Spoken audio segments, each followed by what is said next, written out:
You know the story. Deep in New Jersey's haunted Pine Barrens, a legend says a woman named Mother Leeds, already overwhelmed with 12 children, cursed her next pregnancy, screaming, "Let this 13th one be the devil." On a stormy night in 1735, her wish was supposedly granted. A monster with bat wings and a horse's head burst forth, flew up the chimney, and has haunted the forests ever since. The creature is often described as a flying biped with hooves and a goat-like head, letting out a high-pitched, blood-curdling scream. That's the terrifying tale that inspired everything from horror movies to the name of a national hockey team. But what if I told you it's a lie? A lie created to cover up a bitter political war between two of colonial America's most powerful men. The real story is in the misty swampsits as buried in the pages of a forgotten colonial rivalry, a story of fake news and political revenge. To find the real Jersey Devil, we have to forget the monster and follow the man. Section 1. The real Devil of Leeds. That man's name was Daniel Leeds. Born in the late 1600s, Leeds was no monster. He was a prominent and ambitious figure in colonial West Jersey. A Quaker, surveyor, and publisher, he was a man of influence. In 1687, he started publishing one of America's first almanacs. Before the internet or even daily newspapers, almanacs were the source of information for colonial families. But his almanac was filled with astrological symbols that his fellow Quakers found pagan and heretical. The devout Quaker leadership in Burlington, New Jersey, suppressed his book and ordered all copies destroyed. But censoring his book didn't silence Leeds, it did the opposite. He broke from the Quakers, converted to Anglicanism, and began publishing fiery anti-Quaker pamphlets. This put him in direct opposition to the dominant religious power in the region. His former community didn't take this well. In 1700, they published a response titled Satan's Harbinger Encountered, which publicly accused Daniel Leeds of working for the devil. Combined with his political ties to the disliked British royal governor, Lord Cornbury, Leeds and his family were branded as political and religious monsters. The seeds of a Leeds devil had been planted not in folklore but in political mudslinging. When Daniel retired, his son, Titan Leeds, took over the family almanac business in 1716. Titan redesigned the cover to feature the Leeds family crest, which prominently displayed a wyvern, a mythical dragon-like creature with 2 legs and bat-like wings. The visual is uncannily similar to later descriptions of the Jersey Devil and was likely a key part of turning a political metaphor into a physical monster.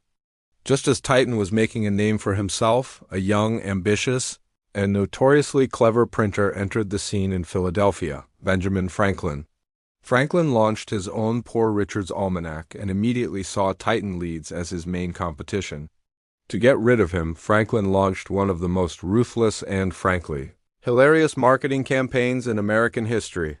In his 1733 almanac, Franklin, writing as Richard Saunders, used astrology to make a grim prediction that his friend Titan Leeds would die on October 17th of that year. When October 17th came and went and Titan Leeds was, not dead, he was furious. He shot back, calling Franklin a fool and a liar. This was exactly what Franklin wanted. In his next almanac, Franklin doubled down. He insisted his prediction was true, that Titan had died, and that any new almanacs from him were fakes. He then took it a step further, claiming the real Titan Leeds had returned from the grave as a ghost just to haunt him. This was colonial-era trolling at its finest, and it was devastating. Franklin, a master of public relations, effectively turned his business rival into a ghost in the public's mind. Section 2. From political smear to folklore monster. So how did a political insult become a monster? For generations, the story of the Leeds Devil floated around as local gossip, slowly losing its political origins.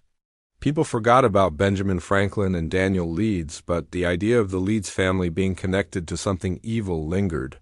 The dense and eerie Pine Barrens, where the Leeds family owned land, was the perfect incubator for such a story to grow and change.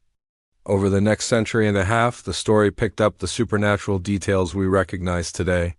The political smear against Daniel Leeds morphed into the tale of Mother Leeds, the exhausted mother cursing her 13th child. This version, which first showed up in print in the mid-19th century, was a much better story.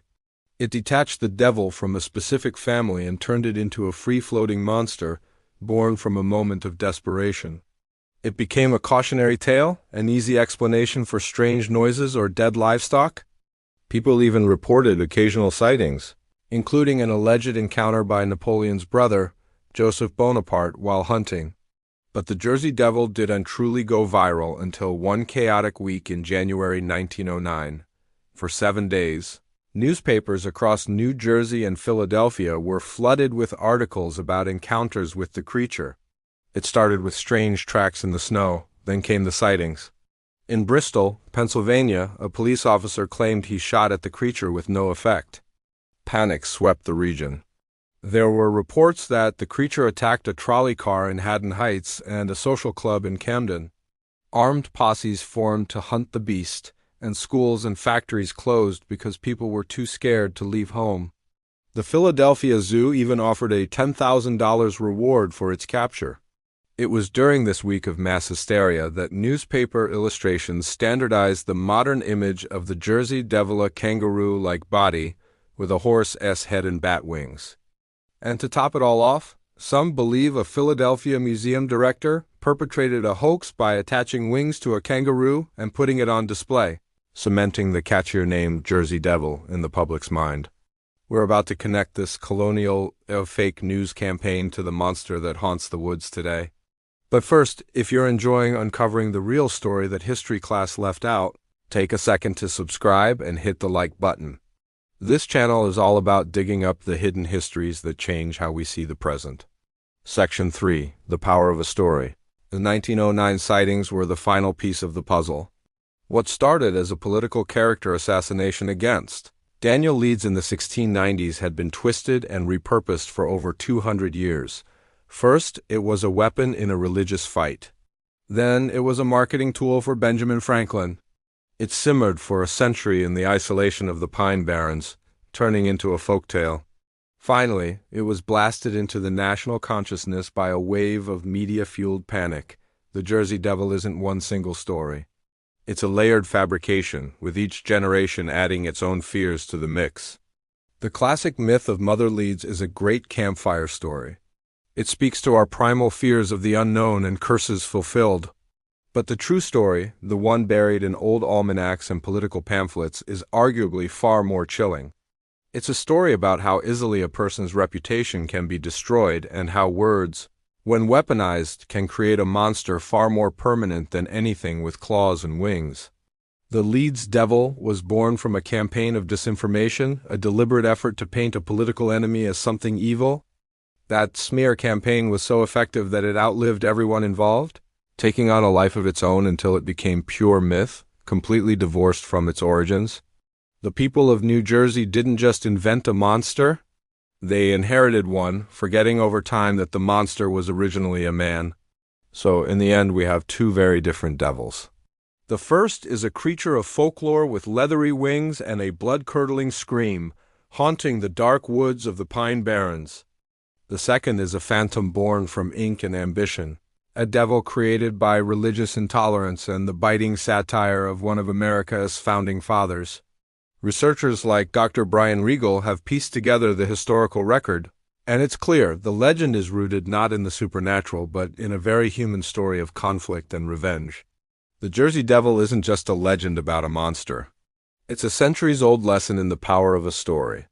It proves that once an idea is out in the world, it can't be controlled. It will grow, it will change, and sometimes it will become a monster that haunts us for generations. The real horror of the story isn't that a woman gave birth to the devil, but that men, in their quest for power and profit, could create one out of thin air. If you enjoyed uncovering the real story, subscribe for more hidden histories. Let me know in the comments. Which version of the Jersey Devil do you find more terrifying, the monster or the men who created him?